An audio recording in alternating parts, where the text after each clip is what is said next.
Olá, querida aluna do nono ano. Seja bem-vindo a mais uma aula de língua portuguesa. Eu sou a professora Nadi e continuo te acompanhando durante seus estudos.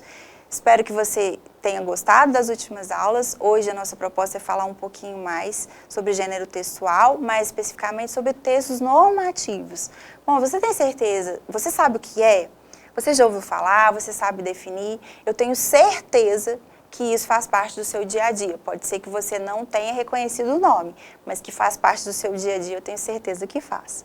Bom, olha só, os textos normativos, eles vêm estabelecer normas. E a gente sabe que as normas fazem parte do dia a dia, a gente queira ou não, eles fazem parte. Olha só, quando eu tenho uma plaquinha aqui de proibido pisar na grama, ou quando eu tenho as placas, né, de sinalização, quando eu tenho regimento escolar, quando eu tenho uma placa que pede para eu manter silêncio naquele local, tudo isso são normas que a gente tem que seguir. Por quê? Para que a gente conviva em harmonia, para que a gente tenha os nossos direitos e deveres, né? Então a gente tem algumas regras que precisam ser seguidas. E muitas vezes a gente precisa fazer o registro dessas regras para que as coisas funcionem bem. E esses registros são chamados de textos normativos. Bom, então os textos normativos, eles garantem que a convivência em sociedade seja harmônica, porque como existem pessoas que têm muitos hábitos e interesses diferentes, vira e mexe a gente se depara aí com algum conflito. Então é bom que a gente tenha isso registrado, estabelecido, e daí também vem as leis, a nossa Constituição. Então, para amenizar esses problemas, foram criados os textos normativos, que estabelecem regras para determinadas situações e espaços. E essas regras devem ser cumpridas, caso contrário, existem sanções, existem penas, existem punições. Então, na sua escola, eu tenho certeza que tem regras que têm que ser cumpridas. Você tem os seus direitos, mas você tem também os seus deveres, certo? E quando a gente deixa de cumprir alguma daquelas normas, existe uma punição, é o preço que se paga. Isso também funciona se você mora num condomínio, no seu bairro, na sua cidade. Inclusive, a gente tem a legislação brasileira e a legislação até mundial, não é mesmo? A gente tem os direitos humanos que têm que ser respeitados. Todos esses exemplos que eu dei para você agora são exemplos de textos normativos. Bom, então na vida pública, as instruções de conduta e de procedimento são dispostas em um texto normativo que é chamado de Constituição. A Constituição brasileira abrange diversos setores da organização do nosso país. A nossa atual Constituição ela foi promulgada em 1988 e ela foi muito importante porque foi a primeira vez no nosso país que a gente teve uma Constituição que apresentou de forma escrita, clara, os direitos da criança e do adolescente, de maneira bem ampla. E a gente tem também, que é um exemplo bem bacana de texto normativo, o ECA, que é o Estatuto da Criança e do Adolescente. Vamos dar uma olhadinha em parte desse documento. Ele estabelece os direitos fundamentais da criança e do adolescente. O primeiro direito é o direito à vida e à saúde. Também direito à liberdade, ao respeito e à dignidade. Terceiro, direito à convivência familiar e comunitária. Direito à educação, à cultura, ao esporte e ao lazer. Direito à profissionalização e à proteção no trabalho. Bom, então esses foram alguns direitos em um recorte que eu fiz lá do ECA, do Estatuto, que garante os direitos da criança e do adolescente. Bom, os textos normativos, eles apresentam então um conjunto de regras, normas, preceitos que regem a conduta social. Eles garantem que os nossos direitos sejam respeitados, mas também impõem algumas obrigações. Leis, estatutos, regulamentos, Código de Trânsito, Defesa do Consumidor, o ECA, CLT, o Código Florestal, o regimento de um condomínio, regimento escolar, como a gente já disse, são exemplos aí de textos normativos. Quais são as características, então, estruturalmente falando? Eles têm uma estrutura definida que facilita a compreensão do leitor, eles têm uma linguagem bastante formal, mas apesar de formal, ela tem que ser clara, objetiva e direta para que qualquer leitor consiga compreender. Eles seguem a norma padrão da língua portuguesa, então obedece às regras gramaticais, às regras de pontuação, às regras de concordância. Muitas vezes apresentam termos técnicos, no caso dos textos jurídicos, pode ser que a gente tenha alguma dificuldade para entender, porque são termos bem específicos dessa área. E ele apresenta algumas subdivisões. Então, se você consultar, por exemplo, o ECA, você vai ver que tem títulos, abaixo desses títulos há capítulos, esses capítulos são divididos em seções, essas seções em artigos, esses artigos em parágrafos, e a gente ainda tem as alíneas e os incisos. Tudo isso para facilitar ali a consulta e a visualização dessas leis, né, desses textos normativos. E para a gente analisar um pouquinho mais a fundo, eu quero te convidar para assistir um vídeo junto comigo. Então, vamos falar um pouquinho mais a respeito desses textos normativos e analisar alguns deles? Vamos ver o ECA, o Estatuto da Criança e do Adolescente. A primeira informação disponibilizada numa lei é o número dela e a data, acompanhado da ementa, que é uma síntese do que vai tratar o contexto normativo. Essa ementa é disposta no canto direito da página. Lei nº 8.069, de 1990. Dispõe sobre o Estatuto da Criança e do Adolescente e dá outras providências. Veja que o ECA é identificado como a Lei nº 8.069, do ano de 1990. E a ementa diz que o texto dispõe sobre o Estatuto da Criança e do Adolescente e dá outras providências. Nas leis mais extensas, as normas podem ser divididas em blocos de artigos, denominados títulos, capítulos, seções e subseções. É o caso do ECA. As normas são dispostas em artigos, que geralmente se indicam pela abreviatura ART. Artigos podem adotar divisões em parágrafos, incisos e alíneas, quando necessário. Às vezes se usa o termo caput em textos jurídicos. Significa cabeça em latim. O caput indica a parte principal de um artigo para diferenciá-la de parágrafos, incisos e alíneas. Parágrafos, incisos e alíneas servem para tratar de aspectos específicos de um artigo em um texto normativo. Quando um artigo possui apenas um parágrafo, este é identificado como parágrafo único. Quando possui mais de um parágrafo, estes usam numeração ordinal com este símbolo aqui, que se lê parágrafo. Parágrafo 1º, parágrafo 2º e assim por diante. Incisos de artigos são numerados com algarismos romanos. Inciso 1º, 2º, 3º, etc. Sejam algarismos romanos ou arábicos, essa numeração dos componentes estruturais dos textos normativos é colocada depois da indicação temática e deve ser lida como ordinais até o número 9 e do 10 em diante como cardinal.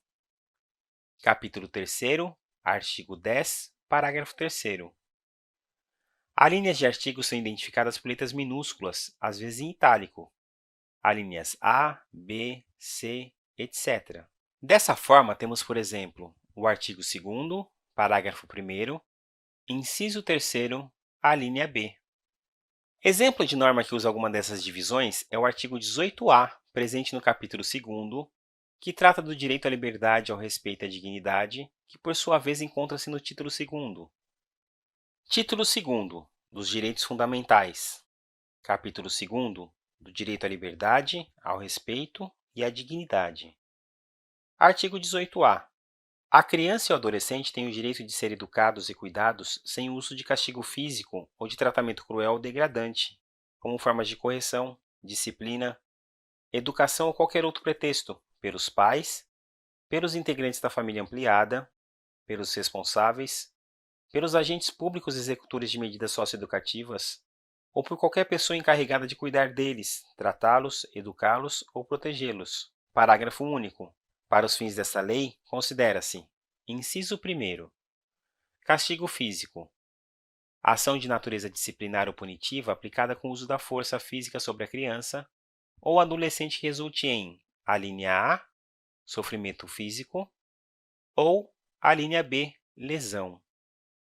Inciso 2º, tratamento cruel ou degradante, conduta ou forma cruel de tratamento em relação à criança ou ao adolescente que: a linha A, humilhe, ou a linha B, ameace gravemente, ou a linha C, ridicularize. Observa-se no exemplo do ECA que o título 2º trata dos direitos fundamentais, e vem logo com uma primeira subdivisão, o capítulo 2º, que dispõe sobre questões relacionadas ao direito à liberdade, ao respeito e à dignidade. Percebeu também como é um texto formal bem diferente da maneira como falamos? Essa linguagem é importante para dar contornos de seriedade ao texto e ao contexto em que ele é empregado. Depois de vermos a estrutura dos textos normativos, vamos observar a função deles. Se os textos normativos servem para regrar as nossas atividades sociais, a função deles é estabelecer ordens, proibições, possibilidades e direitos. No caso do artigo 18A do ECA, há a apresentação de direitos garantidos aos jovens brasileiros referentes à liberdade, à dignidade e ao respeito no que se refere à criação e à educação. Observe que no texto é utilizada a expressão "tenho direito", que faz com que a sociedade espere que esse direito seja garantido e respeitado por todos.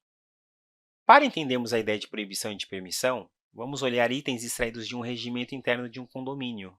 É importante frisar que, em meio a um grande universo de possibilidades de redação para as leis, o legislador, que é quem faz as leis, quase sempre utiliza os verbos obrigar, permitir e proibir. Artigo 2.1. É permitido aos moradores usar e usufruir das partes comuns do condomínio, desde que não impeçam o idêntico uso e fruição por parte dos demais condôminos. Esse item, ao empregar a expressão "é permitido", deixa explícita uma permissão, mas a expressão "desde que" impõe uma condição aos moradores, a de não impedir que os demais moradores tenham acesso aos mesmos direitos. Quando lemos um artigo de lei, podemos não identificar imediatamente o uso de algum desses verbos, pela simples razão de que o legislador pode ter usado um verbo sinônimo. Artigo 2.2. É vedado a qualquer título ceder ou alugar as partes comuns do edifício, no todo ou em parte, a pessoa que não residir no mesmo, para grupos, agremiações ou entidades de qualquer natureza, com ou sem fins lucrativos. A expressão "é vedado" equivale a "é proibido", ou seja, há uma limitação imposta aos moradores. Vedar é sinônimo de proibir. Vetar seria mais outra opção frequentemente empregada. Podemos mencionar também o artigo 104 do Código Civil.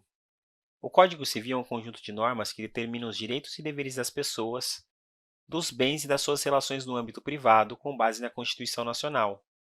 Esse artigo diz: a validade do negócio jurídico requer, inciso 1º, agente capaz, inciso 2º, objeto lícito, possível, determinado ou determinável, e inciso 3º, forma prescrita e não defesa em lei.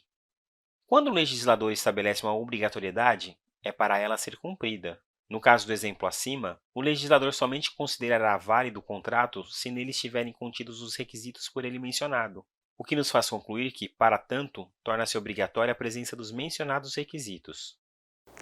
Viu só que legal? Você aprofundou um pouquinho mais no ECA, falou de regulamentos, esses textos normativos eles estão presentes no nosso dia a dia, na escola, no condomínio, num jogo, num campeonato que você vai participar. Toda a nossa vida é feita por regras e a gente precisa obedecê-las para a gente não ter problemas e não sofrer nenhuma penalização, não é mesmo? Bom, então vamos lá. Retomando a aula de hoje, nós falamos um pouquinho dos textos normativos. Eles são importantes porque eles regem as relações sociais, eles garantem que os nossos direitos sejam respeitados, ao mesmo tempo que eles impõem obrigações, não é mesmo? Afinal de contas, a gente tem deveres, assim como a gente tem direitos também, precisa de cumprir as duas partes. A gente falou um pouquinho dessa linguagem, que ela tem que ser formal, então eu preciso escrever o texto dentro da norma padrão. É claro que, no caso dos textos jurídicos mais específicos de lei, pode acontecer de a gente se deparar com alguns termos muito técnicos e a gente vai ter dificuldade de entender. Mas o legal é que um regulamento, um regimento, as regras, esses textos normativos, eles sejam bem claros e bem objetivos, para que qualquer pessoa leia e entenda e não tenha nenhuma dúvida do que deve ser cumprido, do que pode ser feito ou que não deve ser feito. Bom, então essa foi mais uma videoaula de língua portuguesa. Espero que você tenha gostado. Até a próxima!